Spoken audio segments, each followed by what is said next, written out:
એક બહુ મોટો શિલ્પીકાર હતો. પથ્થરમાંથી એટલી સુંદર મૂર્તિઓ બનાવે. બસ ખાલી એમાં પ્રાણ પૂરવાનો બાકી રહે. બાકી જેનું શિલ્પ, જેણે મૂર્તિ બનાવી હોય જેની, એ બંને વ્યક્તિને, આમ મૂર્તિને અને એ માણસને સાથે ઊભા રાખો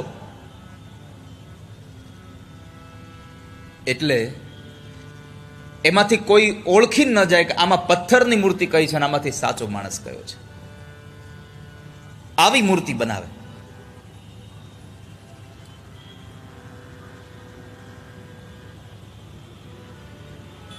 એમાં એને એક વખત સત્સંગમાં જ્ઞાન એને જાણવા મળ્યું કે એક દિવસ તો આપણે મરી જવાનું છે, ભગવાન આવીને ઉપાડી જશે.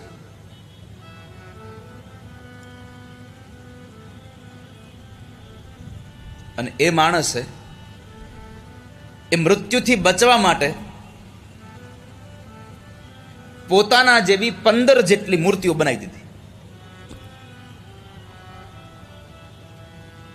અને જેવા સમાચાર મળ્યા કે મારું મૃત્યુ માટે મને એમના દૂતો લેવા આવે છે, એ 15 મૂર્તિઓની વચ્ચે ઊભો રહી ગયો.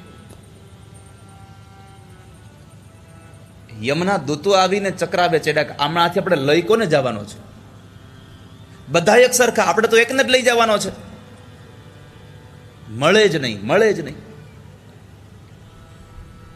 યમના દૂતો નિરાશ થઈને પાછા ગયા. એટલે યમરાજે પૂછ્યું કે કેમ તમે મારું કામ કરીને ના આવ્યા? મેં જેને તમને લેવા મોકલો તેને લઈને ના આવ્યા? પગે લાગીને કીધું મહારાજ, તમે જેને લેવા મોકલ્યો તો એવો એક નથી. આવી ઘટના તમે પહેલી વાર જોઈ. કેમ? તો કહે છે કે જેને તમે લેવા મોકલ્યો તો એવા તો 16 જણા છે. લાવવાનો કોને? એમાંથી મળતો જ નથી. યમરાજ કે એવું બને જ નહીં. તો યમના દૂતો કહે છે મહારાજ તમે અમારી હારે હાલો, તમે જોઈ લો. યમરાજ કે હાલો. યમરાજ સાથે ચાલ્યા છે. આવીને જુએ છે તો ખરેખર આ ઘટના છે. 16 વ્યક્તિઓ એક સાથે ઊભા છે. નખ શીખ ક્યાંય ફેરફાર નહીં હો. આબે હૂબ બધી મૂર્તિઓ.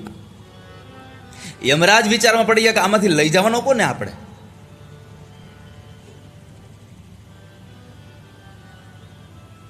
તરત જ પછી યમરાજ બધી મૂર્તિઓને આમ જોઈ જોઈને બોલ્યા કે વાહ, આ જેણે બનાવ્યું બહુ મોટો માણસ છે. ક્યાંય નખ શીખ એક પણ જગ્યાએ ભૂલ નથી. એટલા વખાણ કર્યા, એટલા વખાણ કર્યા.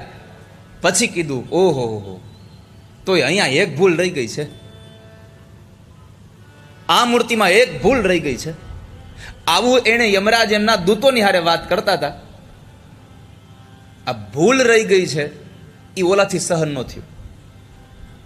તરત બોલ્યો મારી ભૂલ હોય જ નહીં કોઈ દિવસ ક્યાંય. અને યમરાજે કીધું બસ આ જ ભૂલ હતી હાલ. આટલી જ ભૂલ હતી. માણસને પોતાની વિશેષ રૂપે પરમાત્માએ જે આપણને શક્તિ આપી છે એનો અહંકાર આવે છે.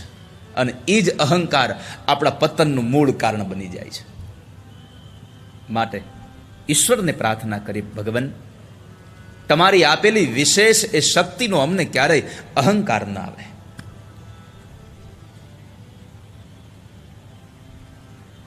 દક્ષને અહંકાર હતો.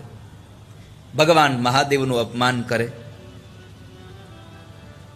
ન બોલવાના શબ્દો ભગવાન માટે બોલે છે. ભગવાન કશું ન બોલ્યા. એની સાથે રહેલા નંદી આદિ ગણોએ એનો વિરોધ કર્યો કે દક્ષ તમે જેમ તેમ ન બોલશો.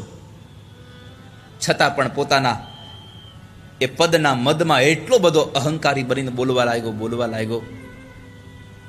જેને સમાજનું જ્ઞાન નથી, કોનો આદર અને સત્કાર કરવો એની ભાન નથી, એને આ સભામાં આમંત્રણ આપ્યું કોણે? કાઢી મૂકો ને અહીંયાથી. એટલા શબ્દો બોલે છે પણ ભગવાન શિવ કશું ન બોલ્યા.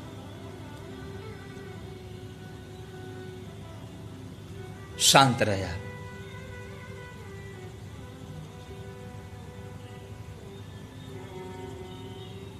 આ ઘટના એ બતાવે છે ક્યારેક ક્યારેક તમારા અપમાનના ઘૂંટડા પીતા આવડે તો સમાજ તમારી પૂજા કરતો થઈ જાય. ભગવાને પોતે આ ભરી સભામાં અપમાન સહન કર્યું, છતાં પણ એનો ઘૂંટડો પી ગયા. તો આજે આખી દુનિયા દેવોનો દેવ મહાદેવ કરીને ભગવાન એની બધા એની પૂજા કરે છે.